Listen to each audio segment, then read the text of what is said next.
Lai žēlastība jums un miers no Dieva mūsu Tēva un no mūsu Kunga un Pestītāja Jēzus Kristus. Āmen. Šajā dienā mēs pārdomāsim Dieva vārdus no Lūkas evaņģēlija 21. nodaļas. Kad daži runāja par templi, ka tas izrotāts dārgakmeņiem un bagātām dāvanām, Jēzus sacīja: nāks dienas, kad no tā, ko jūs tagad redzat, nepaliks akmens uz akmens, kas netiks nopostīts. Un viņam jautāja: skolotāji, kad tas būs un kāda būs zīme, kad tas sāksies? Bet viņš sacīja: pielūkojiet, ka netiekat pievilti, ja daudzi nāks manā vārdā sacīdami: es tas esmu, un laiks ir pienācis. Nesekojiet tiem. Bet, kad jūs dzirdēsiet par kariem un dumpiem, nebīstieties, jo tam tā pa priekš jānotiek, bet tas vēl nebūs gals. Tad viņš tiem sacīja: tauta celsies pret tautu un valsts pret valsti. Būs lielas zemestrīces vietu vietām, bats un mēris, un no debesīm nāks baismīgas un lielas zīmes. Bet pirms visa tā viņi gūstīs jūs un vajās, nodos sinagogās un cietumos, vedīs ķēniņu un valdnieku priekšā mana vārda dēļ. Tas jums ļaus par mani liecināt. Tad nu apņemieties savās sirdīs iepriekš nedomāt par to, kā jūs aizstāvēsieties, jo es jums došu vārdus un gudrību, kam neviens no jūsu pretiniekiem nespēs pretī stāties vai pretī runāt. Arī vecāki un brāļi, radinieki un draugi jūs nodos, un kādus no jūsu vidus nogalinās, un visi jūs ienīdīs mana vārda dēļ. Bet ne mats no jūsu galvas nenokritīs. Ar savu izturību jūs iemantosiet dzīvību. Āmen. Mīļais Kungs un Dievs, mēs Tev pateicamies par Tavu vārdu dāvanu. Mēs Tev lūdzam, lai mūsu sirdis sadarās, lai Tavi vārdi krīt dziļi mūsu sirdīs, lai tie dod mums ticības stiprinājumu, lai tie dod mums izturību, ka iemantojam dzīvību. Nāc Dievs svētī mūs Tavu vārdu patiesībā, jo Tavs vārds ir un paliek mūžīga patiesība un dzīvība. Āmen.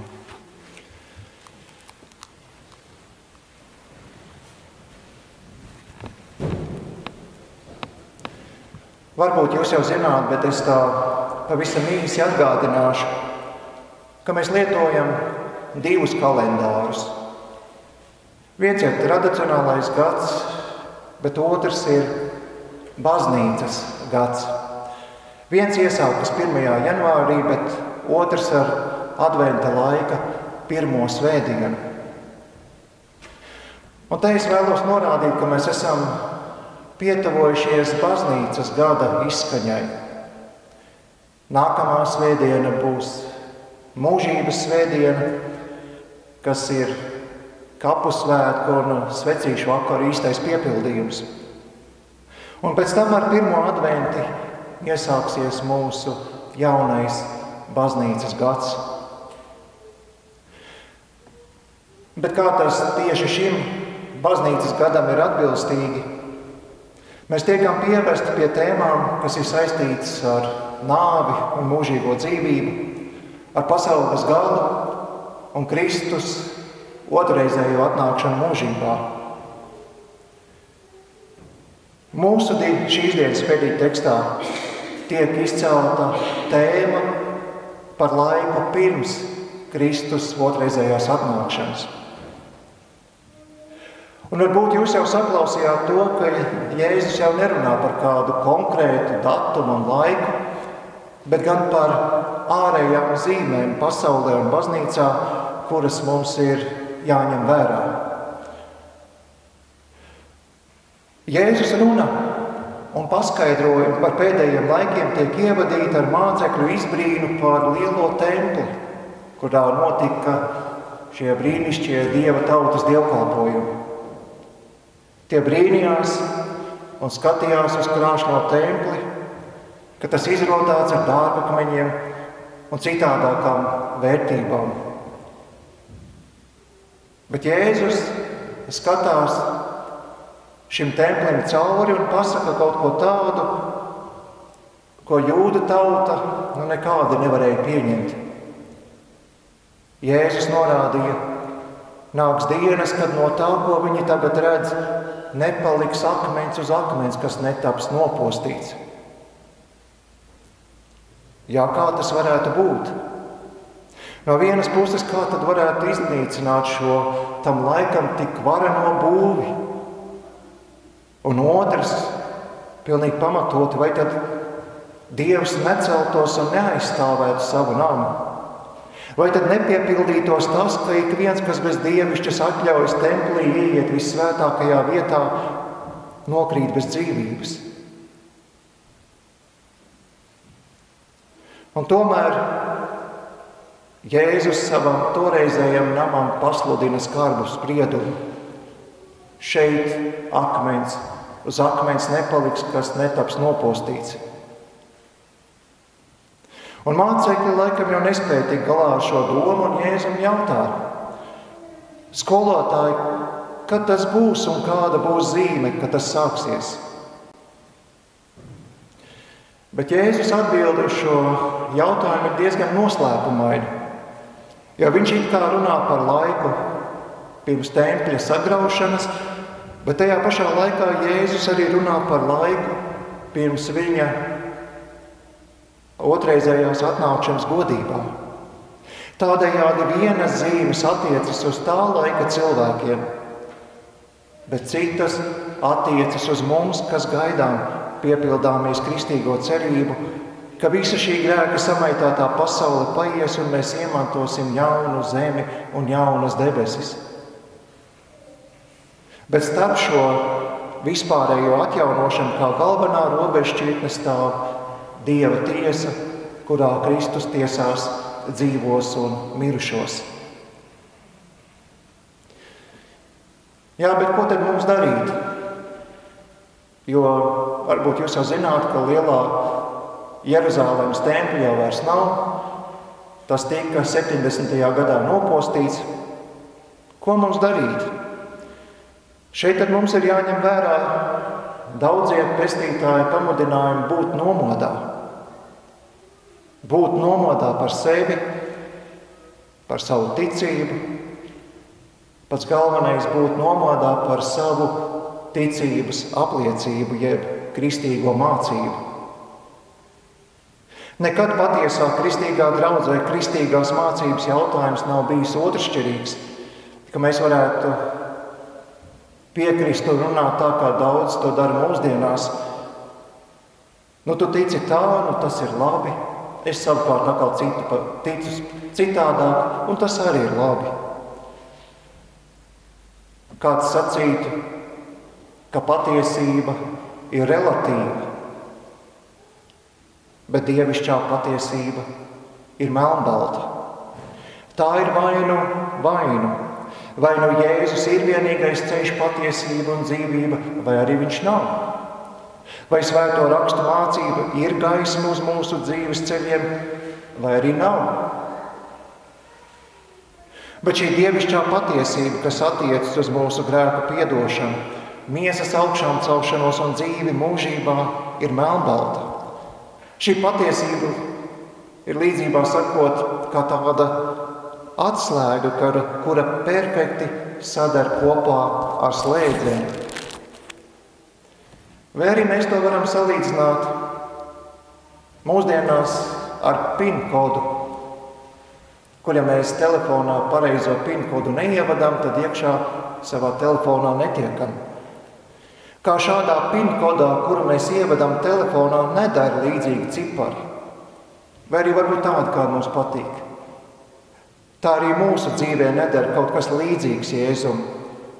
Vai Jēzum blakus, vai Jēzus kaut kā mazāk, vai arī viņa vārdi un mācība kaut kā citādāk nekā viņš to ir atstājis.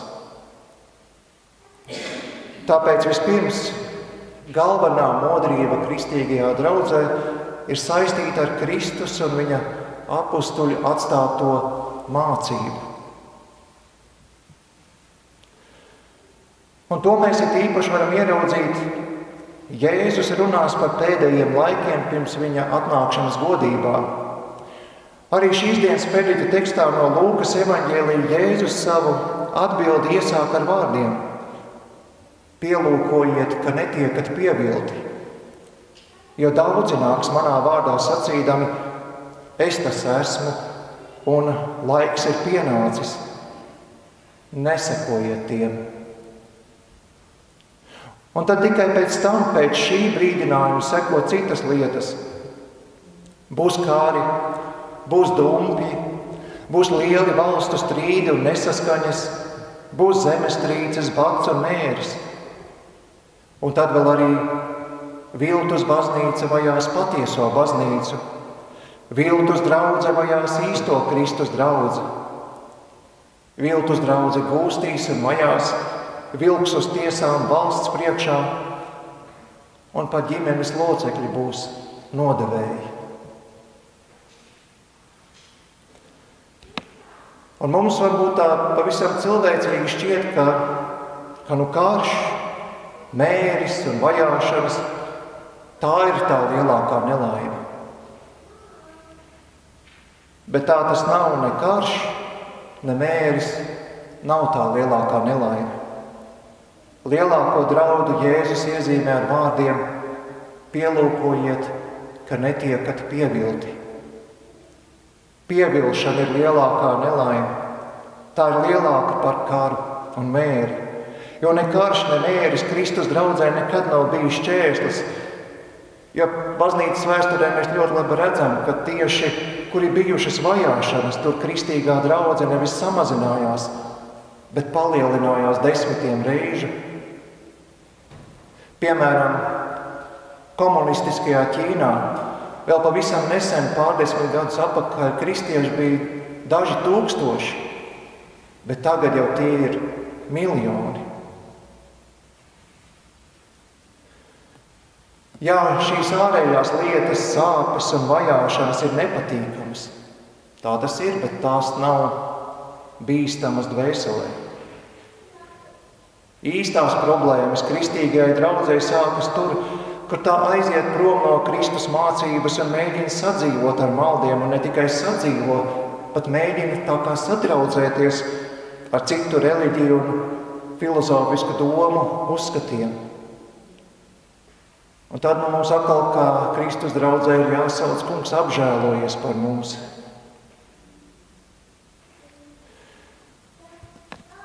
Es nesen klausījos patiešām ļoti labu zviedru mācītāju runu, kas sacīja, ka mūsdienu problēma nav sekulāra valsts, bet gan sekulāra baznīca. Sekulārs ir tāds, kas nav saistīts ar reliģiju un Dievu. Tātad vēlreiz, mūsdienu galvenā problēma nav sekulāra valsts, jo tas nekad nav bijis šķērslis kristīgajai draudzē dzīvot, sludināt un augt. Atcerēsimies to pašu Ķīnas piemēru. Bet galvenais šķērslis ir sekulāra baznīca, kur tā nevis sludina evaņģēliju par grēku piedošanu un mūžīgo dzīvošanu, bet sludina kaut kādas psiholoģiski, filozofiskas pašpalīdzības programmas. Tas būtu tas rupjais variants, ko mēs pamanām, bet ir jau arī citas smalkas lietas, kur vienkāršam draudzes loceklim citreiz tās pavisam tā grūti izšķirt. Tāpēc nevelti apostols Pāvils savam garīgajam dēlam un māceklim Timotejam norāda: esi nomodā par sevi pašu un par mācību. Turies pie tā, jo darīdams to tu izglābsi gan pats sevi, gan tos, kas klausās tevi. Un tas pats attiecas arī uz mani. Arī man ir jābūt nomodā par sevi pašu un par mācību, jo tā darīdams es izglābšu gan pats sevi, gan arī jūs, kas arī manī klausāties.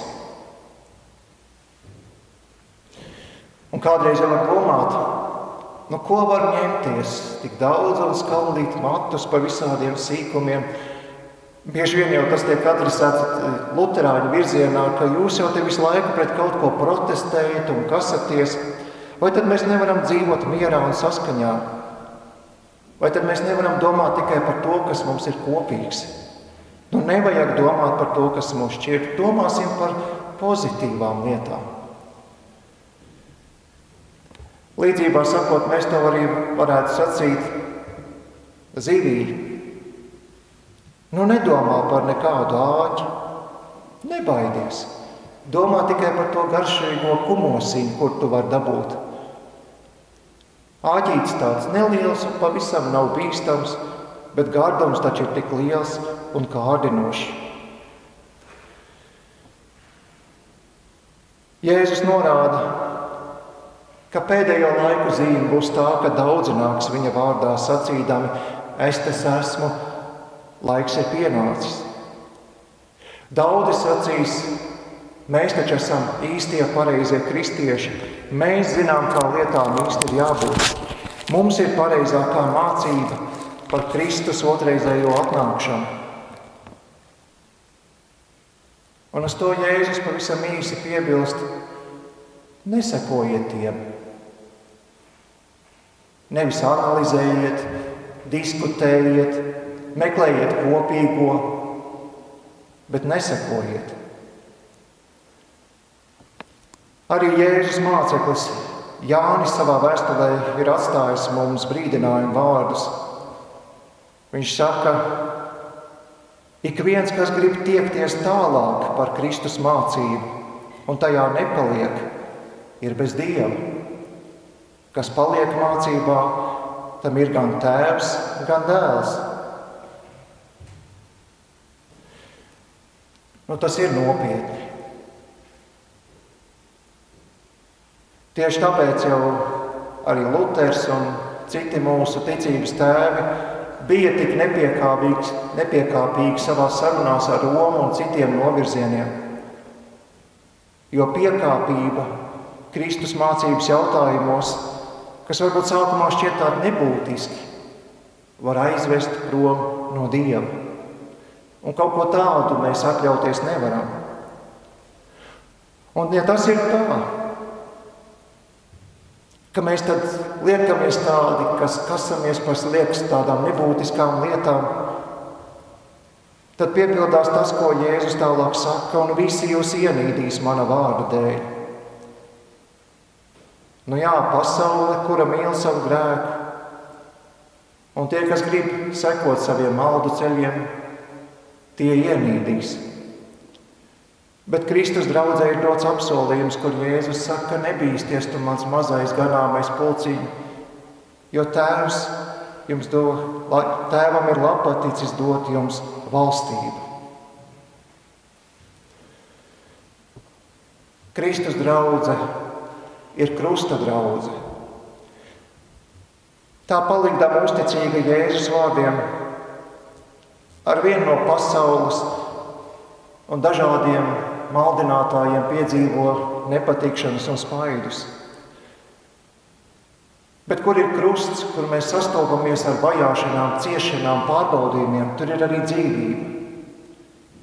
Ne mūsējā, bet Kristus, piedzīvota, atraisīta un spēka pilna.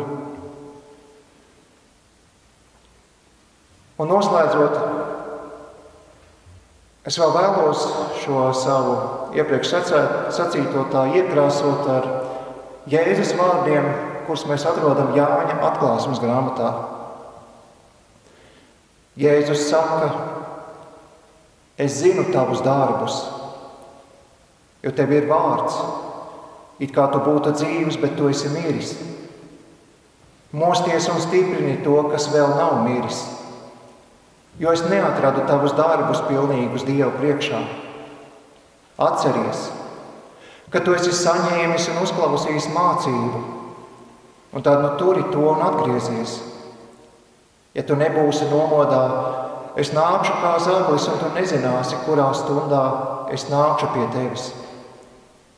Bet sardās tev ir daži, kas nav aptraipījuši savas drēbes, un tie staigās ar mani tērpušies baltā, tādēļ, ka viņi ir tā cienīgi.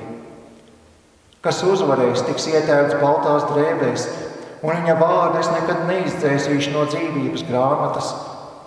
Es atzīšu viņa vārdu mana tēva un viņa eņģeļu priekšā. Kam ausis, lai dzird, ko Gars saka draudzēm.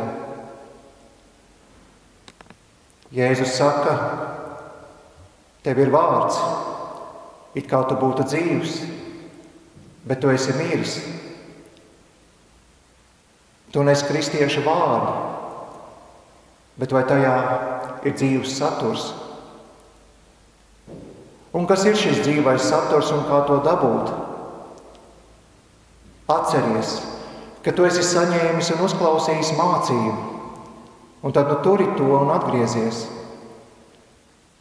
Nevis ej kaut kur tālāk par Kristus mācību, vai papildini, vai atņem, bet atgriezies un turi patiesības vārdus, ko esi saņēmis. Un tad pēc atgriešanās un dzīves pacietībā un izturībā piepildīsies apsolījums. Kas uzvarēs, tiks ietērts baltās drēbēs, un viņa vārdu es nekad neizdzēsīšu no dzīvības grāmatas. Es atzīšu viņa vārdu mana tēva un viņa eņģeļu priekšā. Kam ausis, lai dzird, ko Gars saka draudzēm. Kungs Jēzu Kristu, mēs tevi lūdzam, lai tiešām sadzirdam, ko tu mums šodien saki. Āmen.